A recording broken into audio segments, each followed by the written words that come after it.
Good evening and welcome to Thursday Night Live. I'm Matt Edwards, one of the course creators over here at voicelessons.com, and we have a special episode tonight. We're going to be talking about the big mistakes, 10 big mistakes to be specific, that musical theater performers make when singing pop rock material, right? Nowadays, a lot of musicals want pop rock rep. Colleges want it for auditions. And I've been working with singers for a good 11 years on this topic.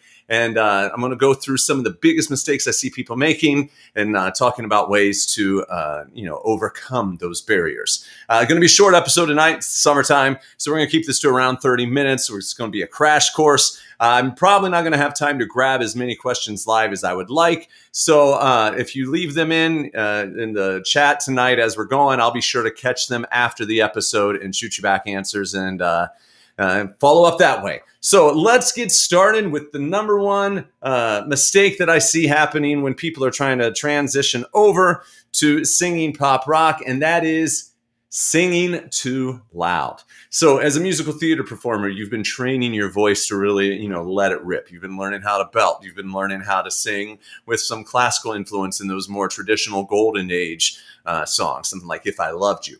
And then you bring that big voice over into the pop rock world. Now, you may listen to recordings and think that singers are just leaving it all on the floor. And there's a few instances where maybe they are, right? So if we listen to somebody like Adele or Whitney Houston, they'll really let it rip when they're in the recording studio. But a lot of times what an artist does in the recording studio is different than what they do live, right? If they're performing live and they have shows back to back every night of the week while they're on tour and trying to live out of a tour bus, they can't give the same performance that they would have given in the recording studio where they may have been able to go in several times over the course of a week to lay down that track. You also have to remember that in a recording studio, they add things like compression, which helps level out the dynamics in the song, which can make even the soft parts seem loud, and the really loud parts will remain loud as well. So you'll end up getting this idea that the volume level is the same from beginning to end, and that's just not true. All right? What you want to do is go in and find a happy medium. You don't want to sing so quiet that they can't hear you, right? So if you're singing a breathy ballad, you got to be careful that it doesn't, end up becoming inaudible. But you also don't want to try to get that projected breathy sound that's only possible on a microphone. So instead of shooting for hitting 100% of what you're capable of, you should look at your high notes only being up to about 80% of what you're capable of, and the rest of the song hovering around 60% of what you're capable of. And if you shoot for that target, you're probably going to end up in the sweet zone, in the sweet spot, the Goldilocks zone, where the panel is going to be able to hear that you've got more than enough vocal power on those climactic notes that hit 80%. And if it sounds in control and easy, they're going to assume you have more to give them. And by not going less than 50%, they're going to also know that you can, make your voice carry in a room. And that should be enough combined to get them interested in bringing you in for a callback. Because at the end of the day, what you're really trying to do is get a callback, not book the gig with that initial audition. All right, so let's jump to mistake number 2, which is using clean onsets in releases. Now, in your musical theater training, you've probably been working really hard on getting your airflow and vocal fold vibration to begin immediately. So if we were singing If I Loved You, you want them to initiate together. If I loved you. And when we cut off the end of a phrase, we want the breath and the vocal fold vibration to stop together. But if you put that into a pop rock song, it sounds weird. While I'm a-running down the road, trying to loosen my load, I've got 7 women on my mind.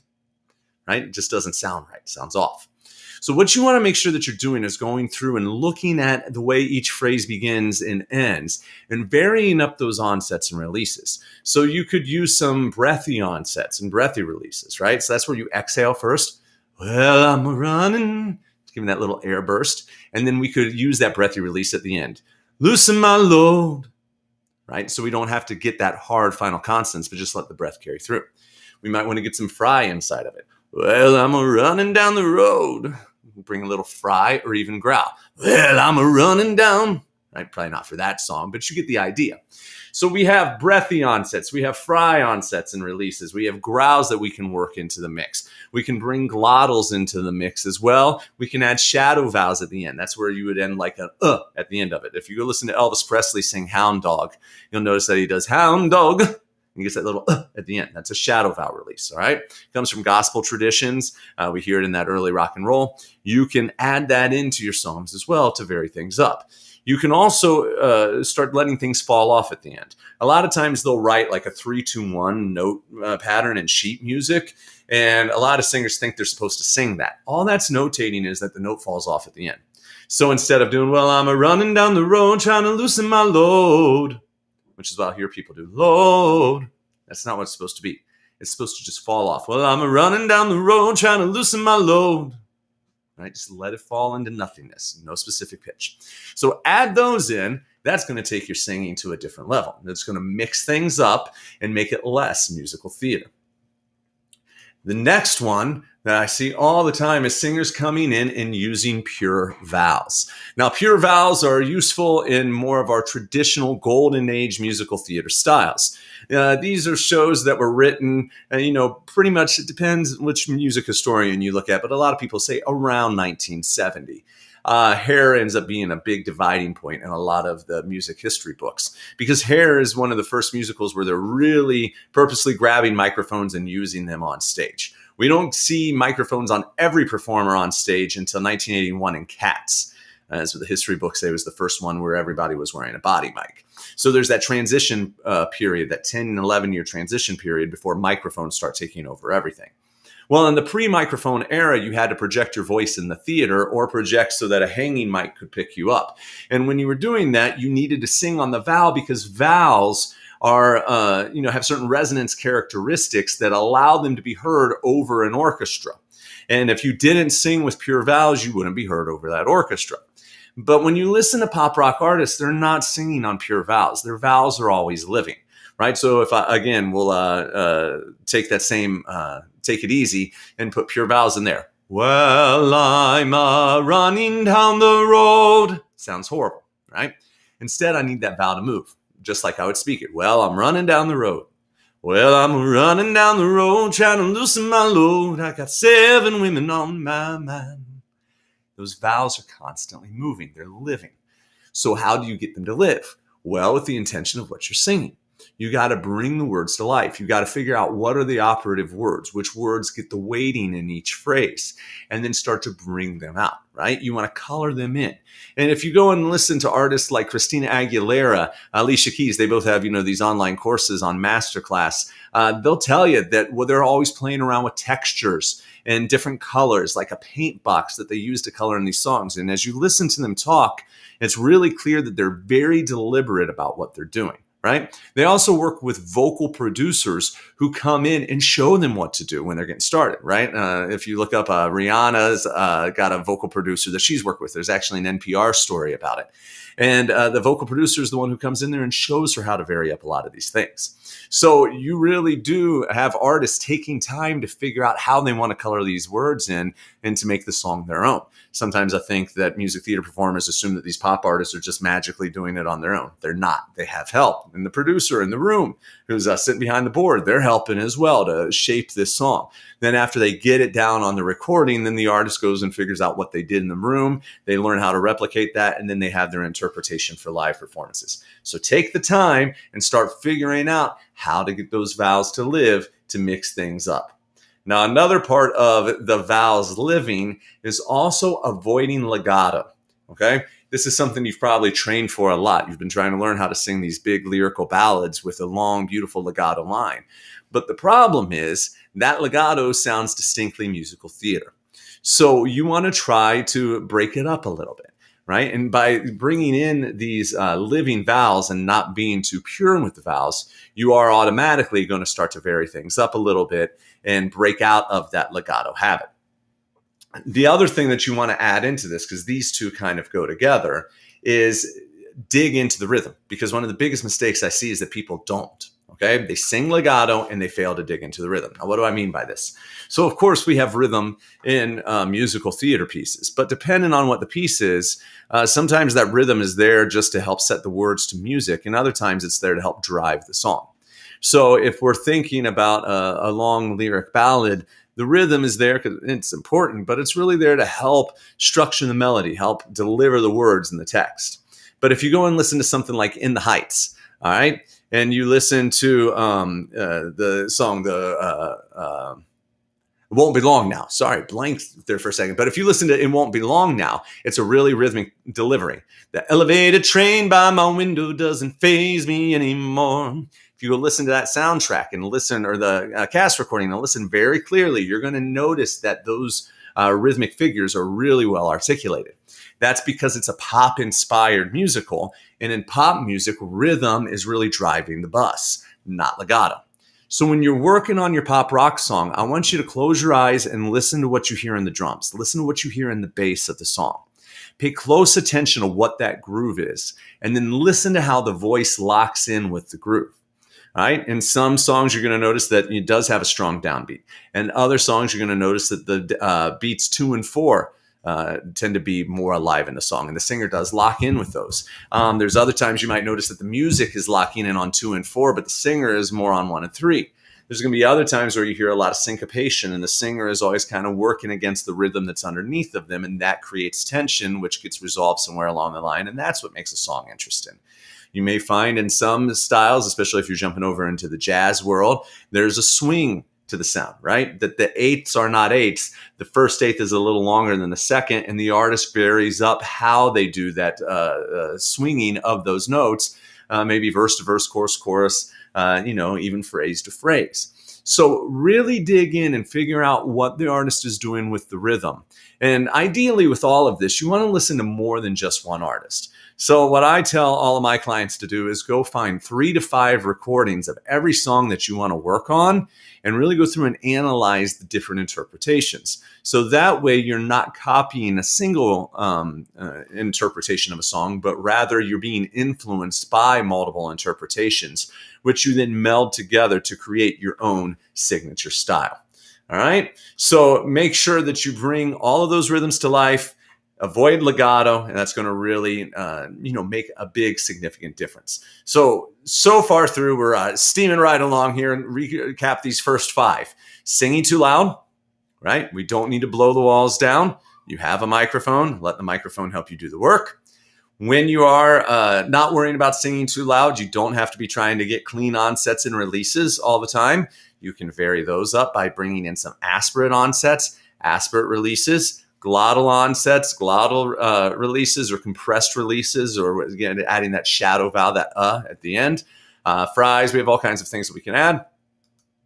We want to avoid pure vowels because pure vowels are necessary for acoustic projection in old styles of musical theater before the microphone era. But if you bring them over into pop music, they don't work. They don't sound appropriate. Right. And if you go to try to record a pop rock song with pure vowels, it's going to really stick out. It's not going to be pretty. So it's something that you really want to work on. And if you want to try to master these pop rock styles, that goes hand in hand with not singing legato, because legato is going to also make you stick out as a musical theater performer and not a pop rock singer. And that also ties into this whole idea of digging into the rhythm.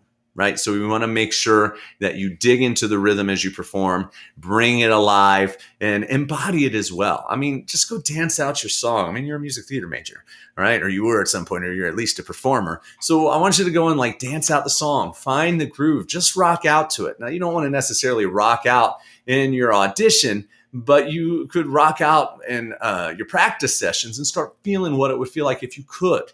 And then figure out how to bring that kind of energy into the room when you're actually doing your audition. Okay. Now, here's another big mistake that I see that's also musically oriented. And then we're going to get in a little bit more into some of the interpretation stuff for the last 4.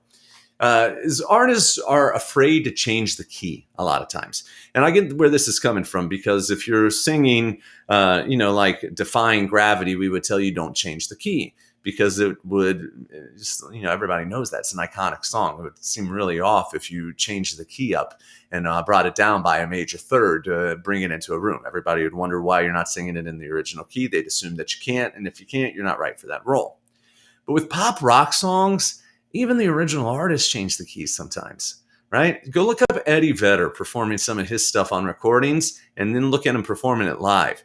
I've found examples of him being almost a third or a fourth lower in a live performance than he is in the recording studio, right? I've seen Fergie performing Sweet Child of Mine live in like 2 different keys at least. All right. So it's really normal. And it's something that, again, these pros aren't going to broadcast. Oh, yeah, I always change the key to make it easier live. No, they're not. Okay. The reality is, though, is sometimes they go into the recording studio and they start in one key and the producer is listening to it coming through the system. And they're like, nah, let's jack it up. Let's make it higher because it'll sound edgier. We don't want to feel like you're on the edge of breaking. And so they push the key all the way up there and they get a great recording. But the reality is that song's not able to be replicated time and time again in a live performance setting. All right. So there should be no shame in about putting the key or the song in a key that fits your voice. Now, there are some exceptions to this. If it's something iconic that's known for the high notes being really epic and you transpose it so much it no longer feels that way, it's going to seem off. All right. Now we do have there's 2 options really here with this. So the first is to figure out how to keep those epic high notes there. So I'm thinking like of Mariah Carey when she's going up into her whistle register. You can't take that down by force because you're going to lose the essence of the song. Okay. If you take a Guns N' Roses song, like you're using one for a Rock of Ages audition, and Guns N' Roses, they, the lead singer's always laying up in the ABC range, pushing his voice as high as he can. Well, you want your voice to sound like it's on the edge if you're going to bring that into the room. Now, in both of these instances, you may find that taking it down 1/2 step is enough to make it feel better. And in that, transposition, it's perfectly fine. Nobody's going to care. It's a 1/2 step down. It's going to work. You may even find that a whole step down in your voice is still going to make it sound like it's on the edge of your range. It's still going to have the basic essence of the song, and it's going to be perfectly fine. If you start going, though, 3 1/2 steps down, a lot of times you're going to lose that essence of the song, and it's not going to sound like you're up there at the extreme end of your range, and then we start to lose some of the power of the piece, okay? In those instances, you want to find something else. If you got to transpose it down that much, it's probably not the song for you. Now, the exception to that is if you make it a cover version where you totally rework the song. Now, to do this, you're going to either need to be able to play pianos yourself or guitar and either self-accompany. Now, some auditions are okay with that, others aren't. So if you do go that route, you're also then going to have to get that accompaniment that you come up with into a sheet music form. Now, I like to use MuseScore. It's a free app. It's what they call shareware, or not shareware. It's open source. Shareware is like 20 years ago, dating myself here. But open source is where programmers freely share their code for other people to be able to use the app and adapt it to their needs, but not sell it for profit. So you can go to musescore.org. You can download this software. They've got plenty of tutorials embedded in it, as well as YouTube tutorials, so you can learn how to notate out your own sheet music. And so, if you come up with your own arrangements, you can notate it out. Or you can work with an accompanist and have that accompanist help you come up with your own arrangement and sort it out and then, put it into the sheet music so you can take it into an audition room. So if you don't know what I'm talking about with this kind of a reworking, go look up a band like Boyce Avenue. They do a lot of reworkings of songs and they make totally new cover versions of them, or of course, Postmodern Jukebox, which really transforms songs. Okay. So doing some transformation can fix that problem of a song that's a little too high for you that you're absolutely in love with and you want to still be able to use. But you really need to make some choice if you're going to transpose it dramatically. Otherwise, if it's not an iconic song, by all means, put it into whatever range fits you best. So if you're looking at like Louis Capaldi's Someone You Loved, put it in whatever key works for you. It's not that high that's going to be a problem. If you look at John Legend's All of Me, put it in a different key. It's not going to be a problem to change that up. All right. Rolling in the Deep, you've got some wiggle room on that to move it by a couple of 1/2 steps. You want to just make sure that the chorus doesn't lose its intensity. But it's a song that's not so high up in the stratosphere that we're going to feel cheated if you've moved it down by 3 1/2 steps. Okay. You just got to look at how much you adjust it. And then, of course, in today's world, gender is not a limiting factor. So there's no problem picking any pop rock song you want, no matter what the gender is of the original artist. And, some people would tell you to change pronouns if you want. I think that's fine within the song. I see people do it. In other instances, just sing the song. And if the pronouns are different in your own mind, fine, right? I don't think that there's a wrong answer to that. I think you'll hear other people say there is a wrong answer. You got to make up your own opinion, because I've seen plenty of people be fine with changing pronouns. At the end of the day, if you're right for the show, they're not going to hold that against you and not call you back. Okay. It's nitpicky stuff that we talk about in workshops, but not necessarily a deal breaker in the room. Now, what can end up being a deal breaker, though, is if you go in and really try to act the song.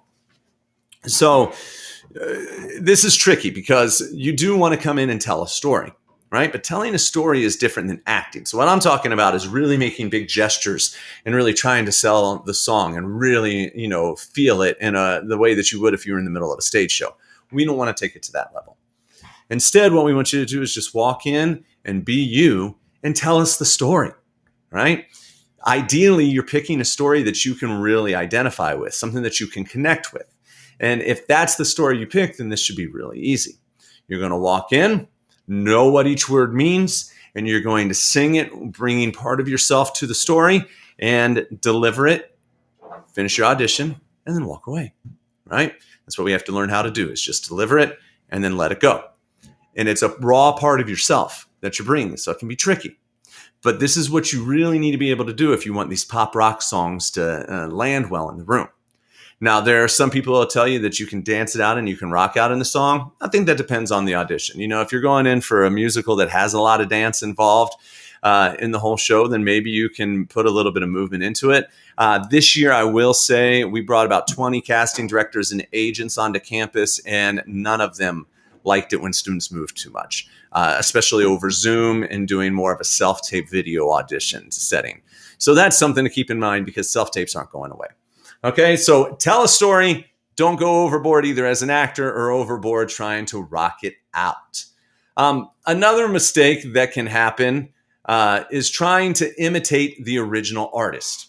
So when you are singing a song, you want to try to make sure that your voice at least is in the ballpark of the original artist. Like, I wouldn't try to go in and sing a Justin Timberlake song, because our voices are so drastically different from each other that it just wouldn't make any sense.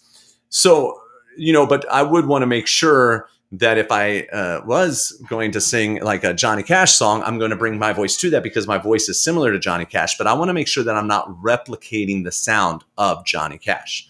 Right now, there's some, exceptions to that. And this would be if you have a call for Jersey Boys. You want to go in there, and if you're going in for Frankie Valli, and you want to be able to have a Frankie Valli-esque sound. I have a client right now in a callback, or was working on callback material and audition material for Beautiful, the Carole King story, right? And so we were going through and listening to the different tour casts and the Broadway casts, and they really emulate a lot of what Carole King does. So, emulating is different than imitating.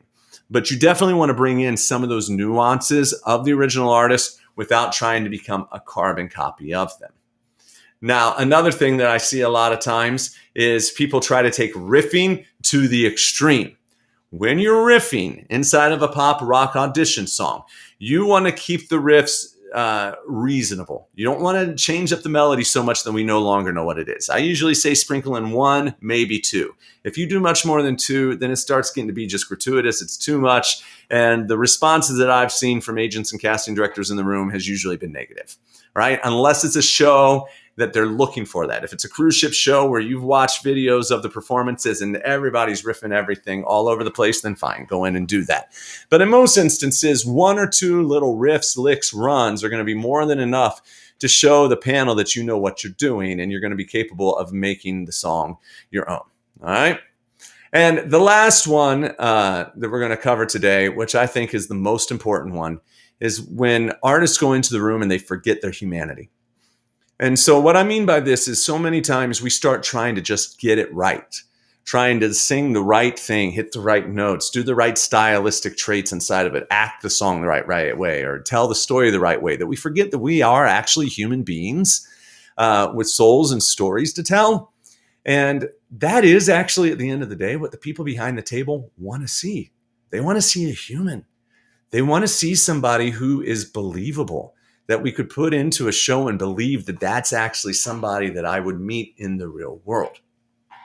So in every song that you choose to perform, I want you to think about your point of view and why you sing this, right? Do you sing songs like this? Say it's a dance song. Do you sing songs like this because you want to make people forget about their troubles and dance the night away?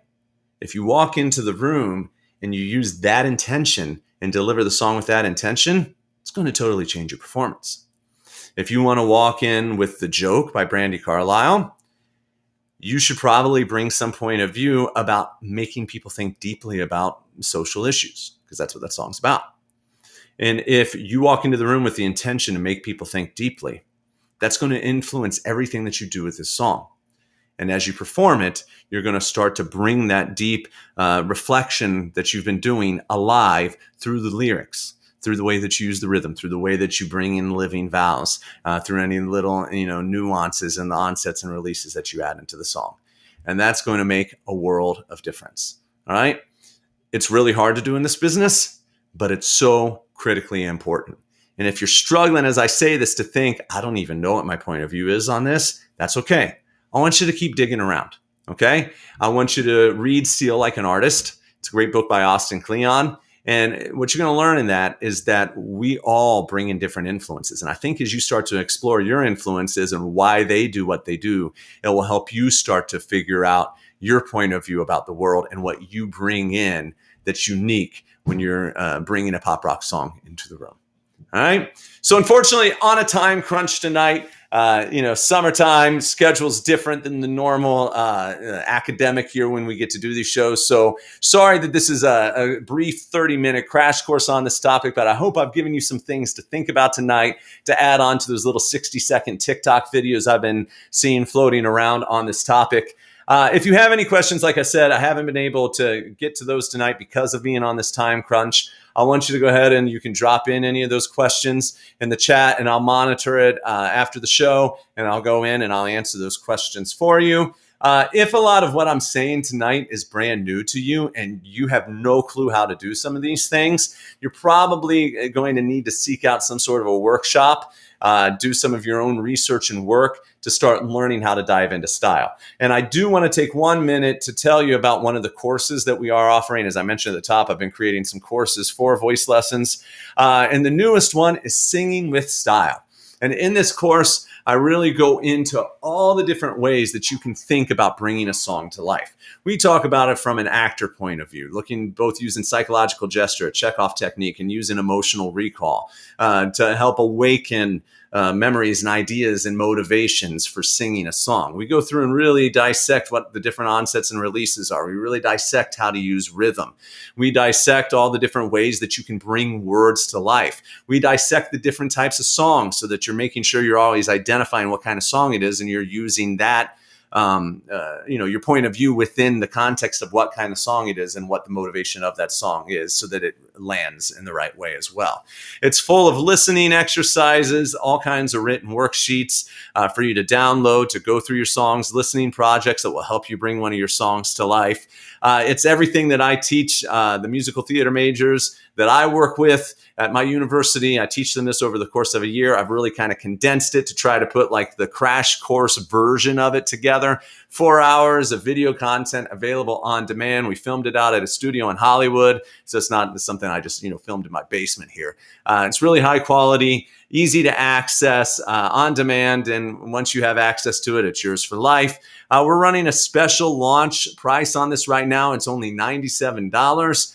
So you can jump on over to the link that's over here on the website, up on your screen right now. Go over to the website, check it out. There's a free webinar you can sign up for as well, where you can learn more. I talk about 3 other mistakes that I see just across singers of all styles, not just music theater performers, but all performers. 3 mistakes I see them making that limit them from being able to truly find their own unique style and their own unique artistic point of view. So check that out if you have a chance. Again, thanks for stopping by tonight and learning a little bit about these mistakes that I see musical theater performers making when singing pop rock. We do these live Q&As every Thursday night at 7 p.m. or special topics when I go it alone like we did tonight. So if you have any topics you'd like to see us cover, shoot us a message. And if you have any questions, you want answers about what you're doing with your voice for auditioning, performing in general, be sure to shoot us a message and we will answer it on the show. So thanks for tuning in, and we will see you next week.